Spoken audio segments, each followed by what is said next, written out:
Sí, mis guaguas. Y ya estoy pensando, le voy a hacer así.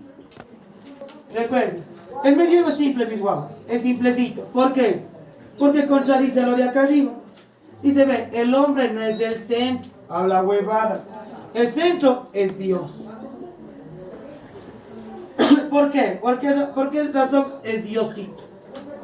¿Por qué? Porque en la Edad Media tiene como centro ¿qué? A Dios y la iglesia. ¿Hasta ahí estamos claros, sí o no? A Dios y la iglesia. Recuerden que aquí históricamente ¿qué se da? Un sistema feudal, ¿no es cierto? Ahora, el centro de la literatura aquí es Dios y básicamente el cristianismo. Busca exaltar a Dios de manera concreta. ¿Sí? Sus personajes principales, obviamente, ¿quién es? ¿Quién más? Y los caballeros de la edad, muy bien, de la edad media o medievales, de la edad media. Sí, eso debe tener toda esta materia humana, ¿no es cierto? Eso ya les digo hace tiempo, me cuesta. Sí, debe tener ustedes. Ahora, sí, la mayoría de autores de esta época, chicos, sí, son básicamente, son autores, sí, son autores, chicos, que son anónimos, sí, básicamente las obras. Las obras representativas es el Cantar del Mío Cid,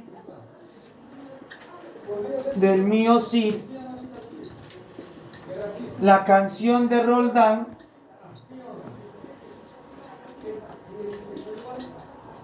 y el Cantar de los Nibelungos.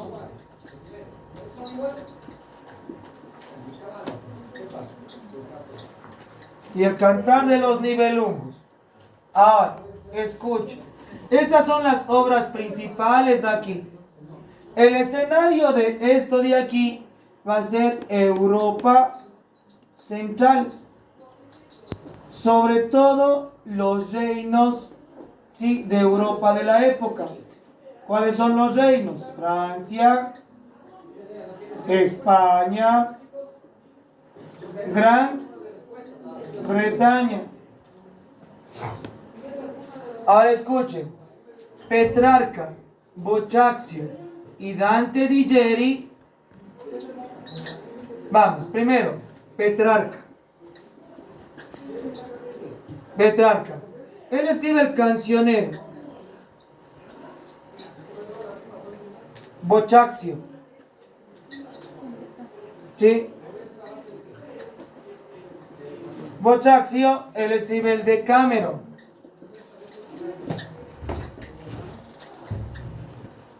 El Decameron. ¿Sí? Y Dante Alighieri, él escribe la Divina Comedia.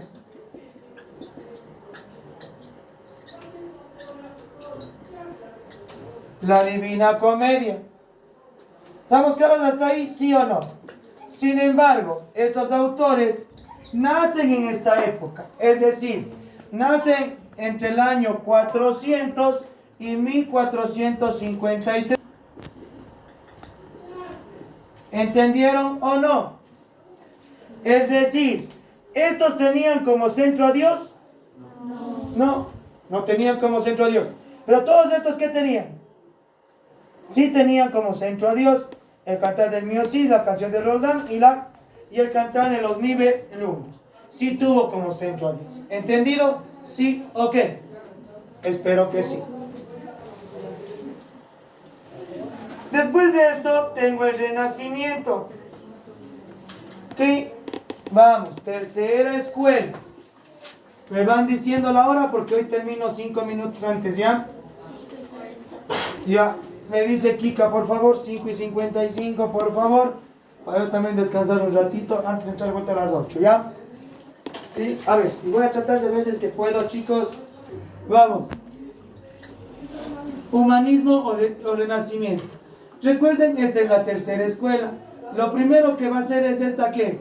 Contradecir a la escuela anterior. A la escuela anterior.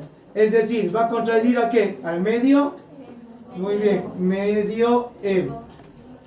Sí, va a decir, bebé, el centro no es Dios. el centro literario va a ser ¿qué cosa? El hombre. Pero el hombre ¿cómo qué? Excelente, el hombre basado en la razón. Porque el Renacimiento se caracteriza ¿por qué? Por una renovación del arte. Renovación del arte. Y este arte se va a centrar, ojo con esto, el contexto va a ser Italia. Pero los artistas buscan volver a lo clásico. Es decir, a lo clásico. Es decir, van a exaltar la cultura griega y la cultura romana. Sí, van a exaltar la cultura griega y romana, ¿pero qué? Pero exaltando la belleza del hombre o ser humano. Exaltando la belleza del hombre o el ser humano. Recuerden eso principalmente. Aquí en el Renacimiento se fundamenta que la razón va sobre la fe. Ahora, autores principales. Es una de las obras muy bonitas.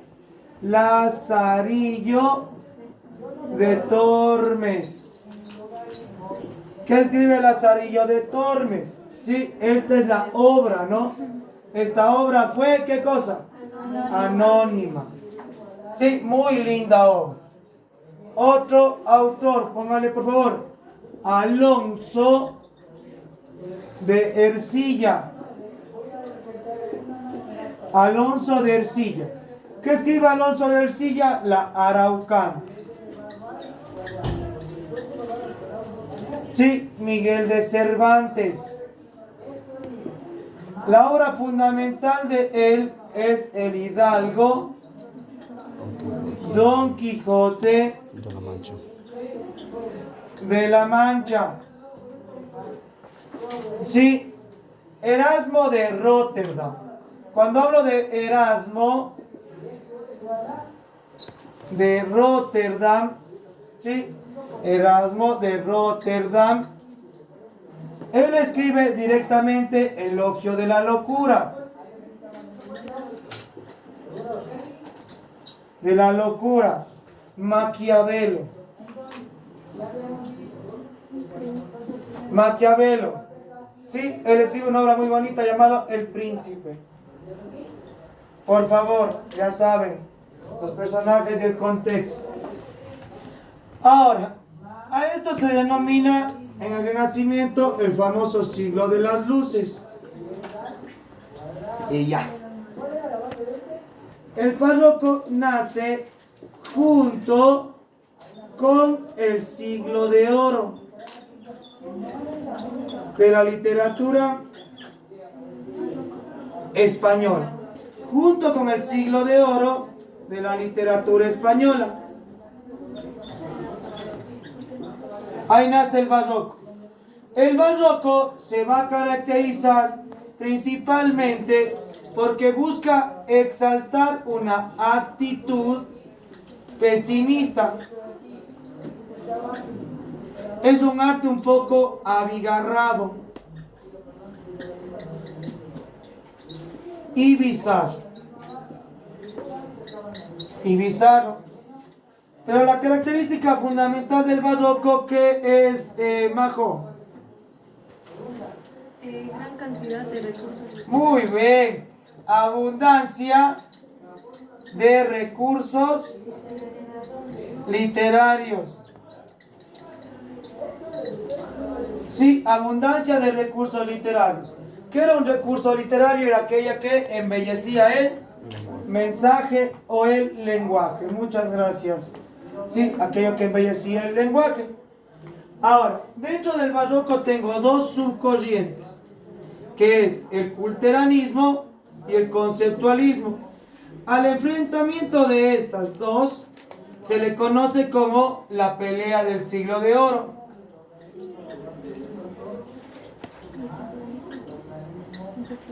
La pelea del siglo de oro, así se le conoce, como la pelea del siglo de oro. La pelea del siglo de oro. ¿Qué es la pelea del siglo de oro? es básicamente cuando se enfrenta el culteranismo y el conceptualismo.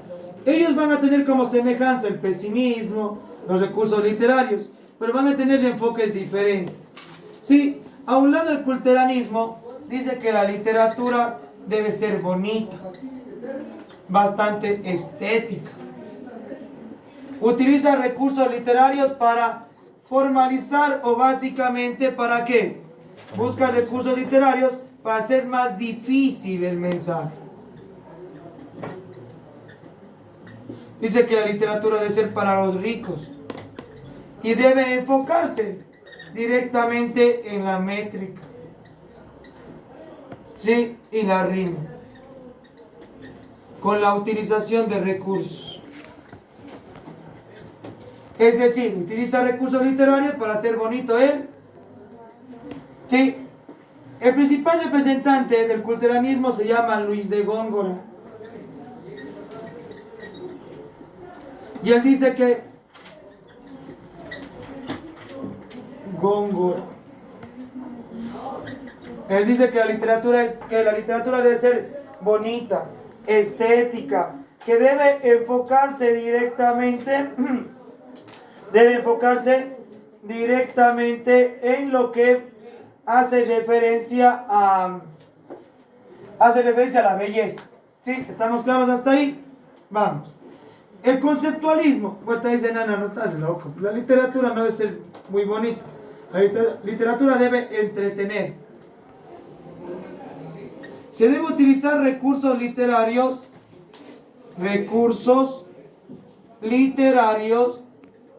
para exaltar elementos físicos. Que la literatura debe estar enfocada para el pueblo, porque el pueblo es más. Además de eso, que la literatura debe ser entretenimiento.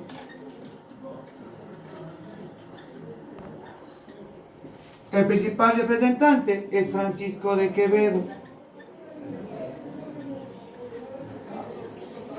Sí, ellos se contradicen y a eso se le llama la pelea del siglo de oro. Esto. ¿Cómo se llama? ¿A qué escuela vamos ahora? ¿Qué número de escuela vamos? 5 recién. No hay problema. Me van diciendo la hora. Tiene 3 minutos. ¿Qué vamos a hacer en 3 minutos? Chicos, descanse ya. No, sí, vamos hasta aquí si quieren. Vamos. Neoclasicismo. ¿Qué es el neoclasicismo? Dice el neoclasicismo, el barroco habla huevadas. No se debe basar en los recursos, sino debe basarse en algo real. En algo totalmente concreto. ¿Real o concreto? Real o concreto. Es decir, aquí se va a caracterizar porque todo se va a basar en la razón. En la razón. Cuando digo que todo se basa en la razón, debe ser todo objetivo. Ver para creer. Objetivo. La literatura del neoclasicismo se va a basar en lo moral. En lo moral, sí, en lo veraz y en lo social. En lo social, o con eso, ellos no utilizan ¿qué? Póngale así, no utilizan recursos literarios. Recursos literarios. O con eso, autores, Racine, que escribe Andrómaca, Molière, que escribe Tartufo,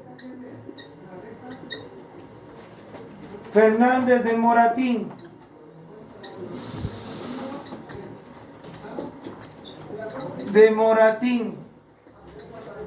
sí, que él escribe El sí de las niñas, es buena obra esta. El sí de las niñas. Rousseau,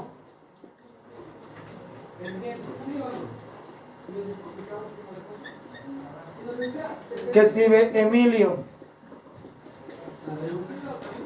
Voltaire, que escribe Cándido.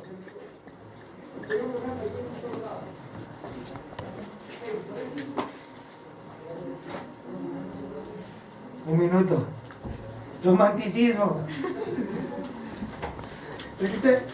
Hubiese acabado, que huevadas, no hubiese cogido tanto recreo, mire. Solo nos falta el romanticismo, el simbolismo, el parnacionismo, el modernismo y el vanguardismo. Pero es que eso, ¿cuánto me demoré lo anterior? ¿Qué será? ¿Unos 15 minutos? Sí me demoré todo esto 20 minutos.